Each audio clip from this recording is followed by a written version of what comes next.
इस बार हमारे सामने एक बेहद दिलचस्प दस्तावेज आया है। हाँ। हम बात कर रहे हैं 1990 के दशक के एक ऐसे प्रस्तावित अमेरिकी सैन्य हथियार की, हाँ। जिसका अनौपचारिक नाम ही मतलब काफी चौंकाने वाला है, गे बॉम्ब। ओ हाँ, गे बॉम्ब, मैंने भी सुना है इसके बारे में। तो चलिए, ये जो स्रोत हमारे पास है इसके आधार पर समझने की कोशिश करते हैं कि आखिर ये था क्या। बिल्कुल। तो देखिए, ये बात है 1994 की। ओहायो में अमेरिकी वायुसेना की एक लैब थी, राइट लेबोरेटरी। हाँ। उन्होंने 3 पन्नों का प्रस्ताव तैयार किया था। इसमें कई तरह के गैर घातक रासायनिक हथियारों के आइडियाज थे।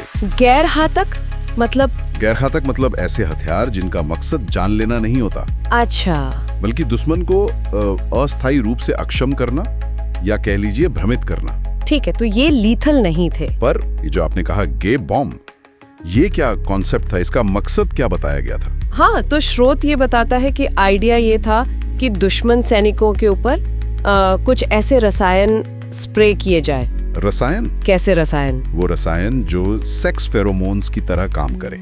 जैसे कुछ जीवों में होता है ना, आपसी आकर्षण बढ़ाने वाले केमिकल्स। सेक्स फेरोमोन सैनिकों पर? हाँ।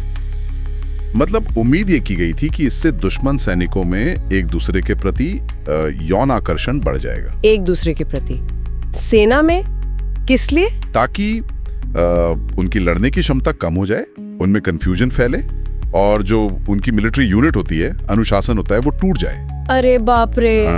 मतलब सोच ये थी कि फिजिकल नुकसान नहीं बल्कि साइकोलॉजिकल तरीके से सेना को कमजोर किया जाए। ये तो वाकई में बहुत ही मतलब अजीब विचार है।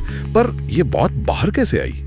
क्या ये कोई मजाक था लैब के अंदर या सच में कोई दस्तावेज था? नहीं, मजाक नहीं था। एक संगठन है सनशाइन प्रोजेक्ट। हाँ, सुना है। ये लोग पारदर्शिता पर काम करते हैं। बिल्कुल।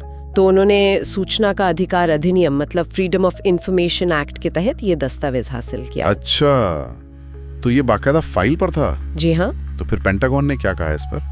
उन्होंने माना कि हाँ, ऐसा कोई प्रस्ताव था? हाँ, देखिए, पेंटागन ने इस बात से इनकार तो नहीं किया कि उनकी लैब में ऐसा प्रस्ताव बना था।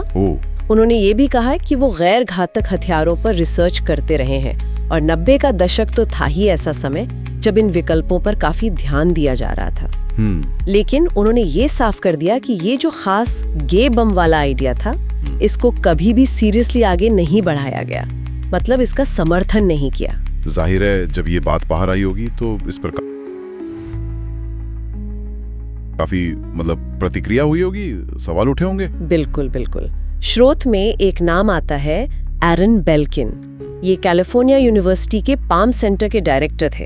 हाँ। उन्होंने इसे हास्यास्पद कहा, लूडिक्रस। हास्यास्पद। उनका कहना था कि ये सोचना ही अपने आप में बेतुका है कि कोई मतलब एरोसोल स्प्रे लोगों की सेक्सुअल ओरिएंटेशन को ऐसे बदल देगा या उन्हें समलैंगिक बना देगा। हाँ, वैज्ञानिक तौर पर तो ये अजीब लगता ही है। बिल्कुल, इसका कोई ठोस वैज्ञानिक आधार नहीं दिखता था। तो फिर इस पूरी कहानी से हम क्या समझें?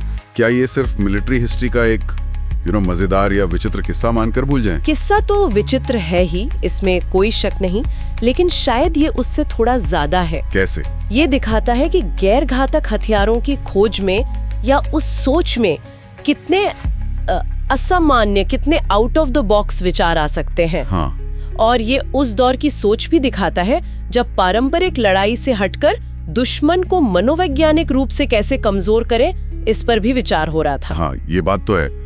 ये सोचने पर मजबूर करता है कि नुकसान ना पहुंचाने वाले हथियार बनाने की इस कोशिश में नैतिकता और व्यावहारिकता मतलब प्रैक्टिकलिटी, इनके बीच की लाइन कितनी पतली हो सकती है। सही कहा आपने।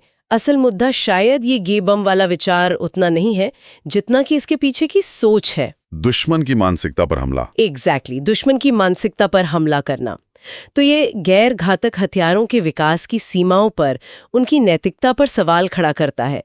क्या सिर्फ इसलिए कि कोई हथियार जानलेवा नहीं है, वो नैतिक रूप से ठीक है? खासकर तब जब उसका आधार ही इतना मतलब संदिग्ध हो। बिल्कुल। तो इसका मतलब ये हुआ कि सैन्य अनुसंधान की दुनिया में पर्दे के पीछे ऐसे न जाने कितने विचार आते जाते रहते होंगे जिनके बारे में हमें कभी पता ही नहीं चलता। बिल्कुल, और यही बात आखिर में एक सवाल छोड़ जाती है ना, कि गैर घातक समाधानों की इस तलाश में और कितने ऐसे अजीब या विवादास्पद या नैतिक रूप से जटिल विचारों पर काम हुआ होगा, या शायद अब भी हो रहा हो,